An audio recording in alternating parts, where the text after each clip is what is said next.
Hello, students. Today's story is called The Rainbabies.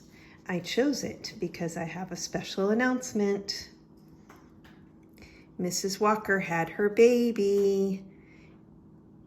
It was on March 24th. That was on Tuesday. So today's story is chosen especially for Mrs. Walker and her husband. It's about babies and loving them.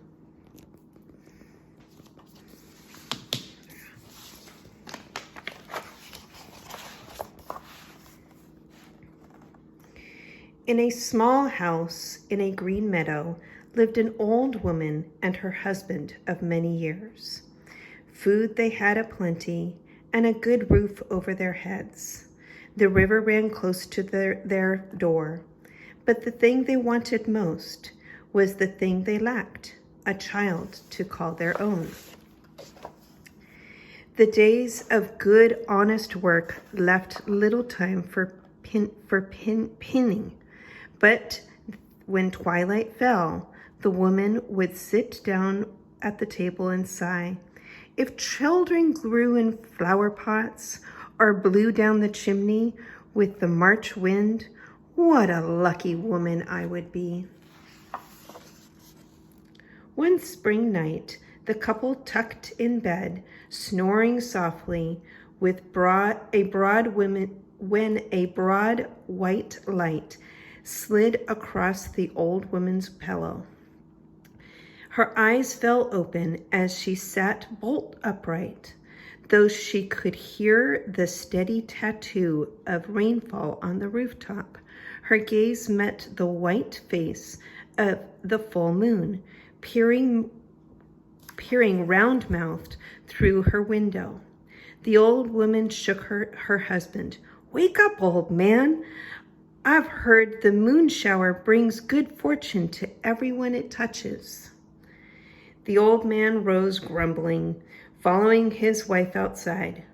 Though the shower had all but ended, the last drops of warm rain touched them. The old wife smiled and squeezed his hand. Then her eye caught a silvery glint in the meadow grass. Bending down to get a better look, the woman gasped at what the moon revealed. Nestled among the wet blades of grass and the wildflowers were a dozen shimmering drops of water, each holding a tiny baby, no larger than her toe.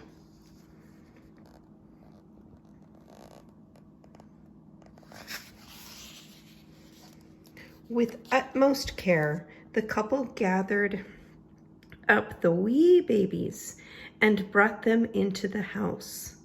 The woman dried them gently and set them on a soft cloth atop the kitchen table. 12 perfect little ones, all in a row. The old couple smiled and cooed at the babies until they began to yawn and rub their eyes with teeny fists. The woman wrapped the babies snugly in scraps of flannel and laid them to sleep in the dresser drawer. She and her husband marveled at what had befallen them and returned to bed.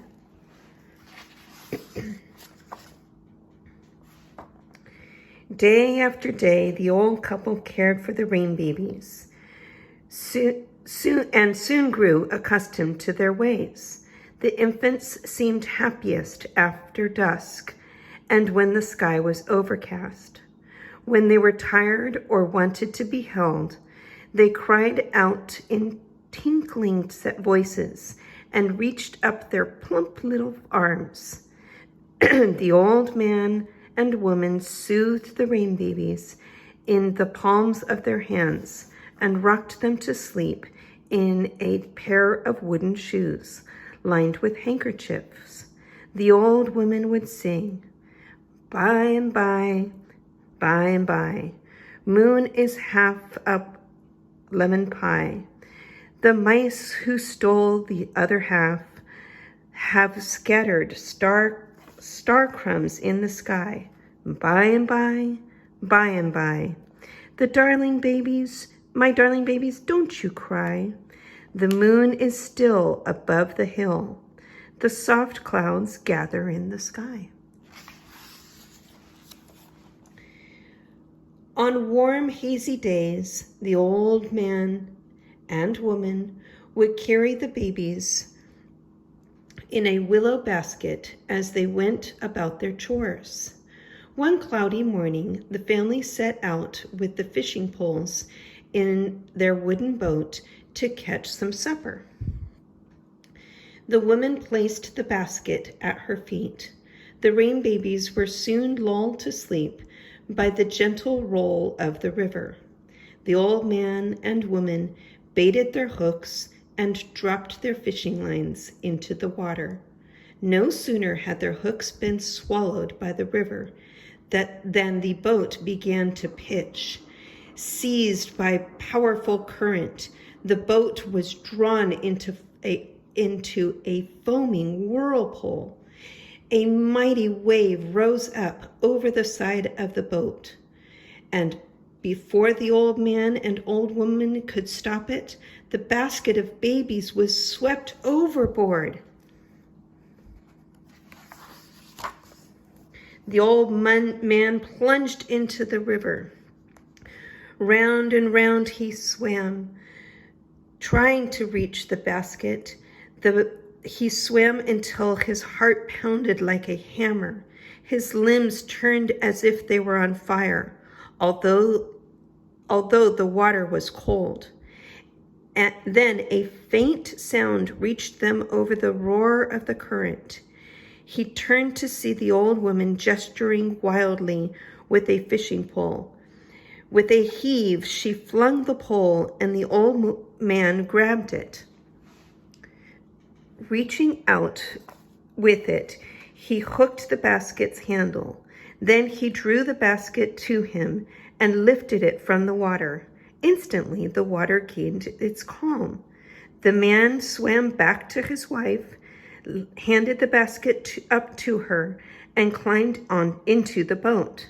Relieved, but wet and exhausted, the couple embraced and rowed home, forgetting about their fish. Some days later, the wind began to whip around the meadow. The peaches have ripened and should be picked, wife. Let us gather them now, before the wind does our work for us, said the old man.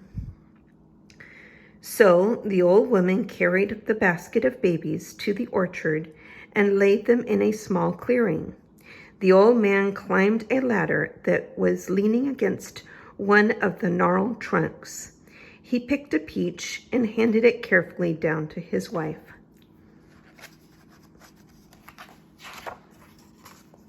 Suddenly, the sky deepened into an iron gray, bathing the orchard in a bluish glow. A clash of thunder sounded as a bolt of lightning struck the ground close to the basket where the Rainbabies were sleeping. Flames quickly enclosed the clearing in a perfect ring of fire. The willow basket lay trapped inside, the Rainbabies wailing. The woman tore her apron as she subdued them. They rose again. Seeing this, the old man leaped across the barrier of fire and seized the basket. Then he returned through the blaze.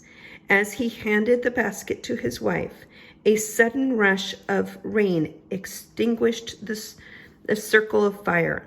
The Rainbabies were unharmed. The next day dawned with blue chivalry. The husband went early to the river to fish. The wife went to work in the vegetable garden. Although the wild waters and the fire had made her feel fearful of taking the babies outdoors, she feared more to leave them alone in the house. So she laid them on a basket in the broad shade of the chestnut tree. A passing weasel spied the silvery pink babies and mistook them for newborns of her own.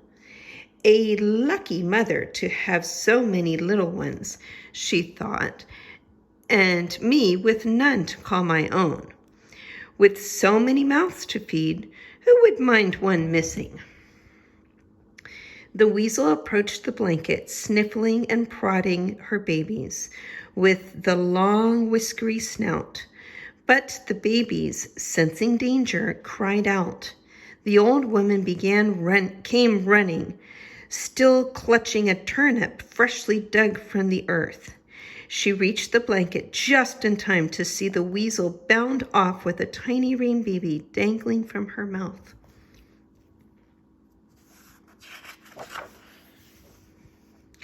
The old woman set off after them, stuffing the turnip in her pocket. Round and round the meadow ran the woman and the weasel, over hillocks and through brambles, until the woman's head began to spin and her aching legs told her they must soon give out. Then she remembered the turnip in her pocket. She tossed it over the weasel's head, hitting the ground in front of the startled animal. The weasel dropped the frightened rain baby and ran off. The old woman snatched up the baby and returned to find the others waiting in the shade. Safely in the shade.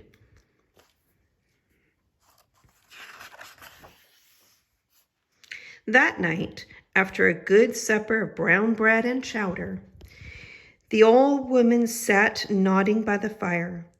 Shadows of kettles and cooking spoons danced along the walls. The rain babies slept soundly in their drawer. A loud knock roused the old woman. She pulled the door open, and a strong blast of cold air and rain rushed into the kitchen, almost sweeping him over his feet.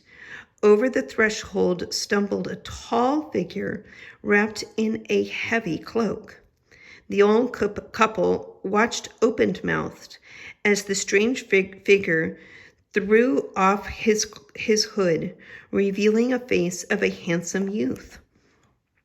His cap pulled securely over his hair. He strode across the room and placed on the table a basket woven from silvery twigs. Its white velvet cover was embroidered with tiny pearls.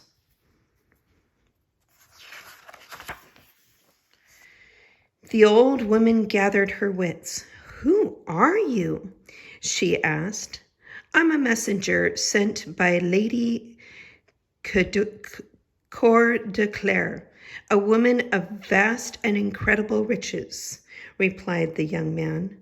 He pulled an object from his cloak, suspended between his thumb and his forefinger on a chain of spun silver, swung slowly in the firelight, a gleaming white jewel, the size and shape of a hen's egg. The couple stared. "Though my lady has enormous wealth," continued the messenger, "in one thing she is poor. She has been blessed with neither sons nor daughters, and for these she yearns beyond yearning. Therefore, she offers you this precious moonstone in exchange for the 12 babies in your charge. Give her the babies and live your remaining days in comfort and riches. For the moonstone is worth many sacks of gold coins." The old woman moved closer to the sleeping rain babies.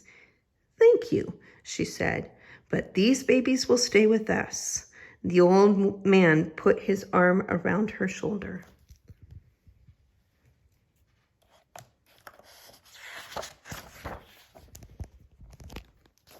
"So be it," said the youth. He slipped the silver chain over his head. No sooner had the moonstone touched his chest than the cloth and cap fell away, and in its place appeared a woman of breathtaking beauty. "My dear old man and woman," she said, "I am Mother Moonshower. On the night of the last moon, I gave my rain babies into your care. What loyal and loving caretakers you have been. You protected them from dangers born of water, fire, and earth. You refused to offer of great riches to keep the babies with you. You have proven yourselves the worthiest of parents. But now I have come to take the rain babies away with me." "You mustn't," the woman exclaimed. "Please understand," said Mother Moonshadow. "The rain babies cannot grow properly without me. I will cherish them as you did. And do not fear, I will not leave you lonely. See what I have brought for you."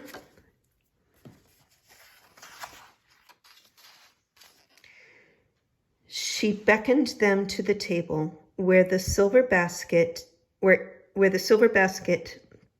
lay, all but forgotten, and lifted the cover. Inside the basket lay the most beautiful baby girl the couple had ever seen. Her hair like the midnight sky, she smiled up at them with shining gray eyes. The man lifted the little girl to his arms. Mother Moonshadow scooped the rain babies into the basket. "Wait," cried the old woman. She bent to the silver basket, touching her lips softly to the forehead of each sleeping rain baby. Each one smiled in turn without waking. As the woman kissed the last brow, Mother Moonshadow and the rain babies disappeared.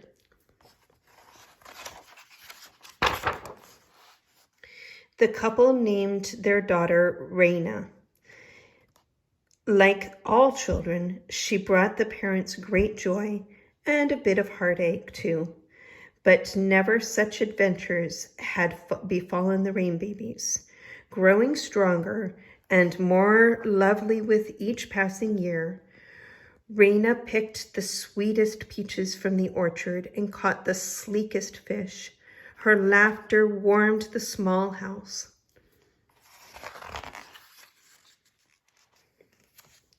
Some nights, when the moon shone, the couple stood at the window. They watched their daughter, arms outstretched and hair floating in the soft breeze, whirling gracefully across the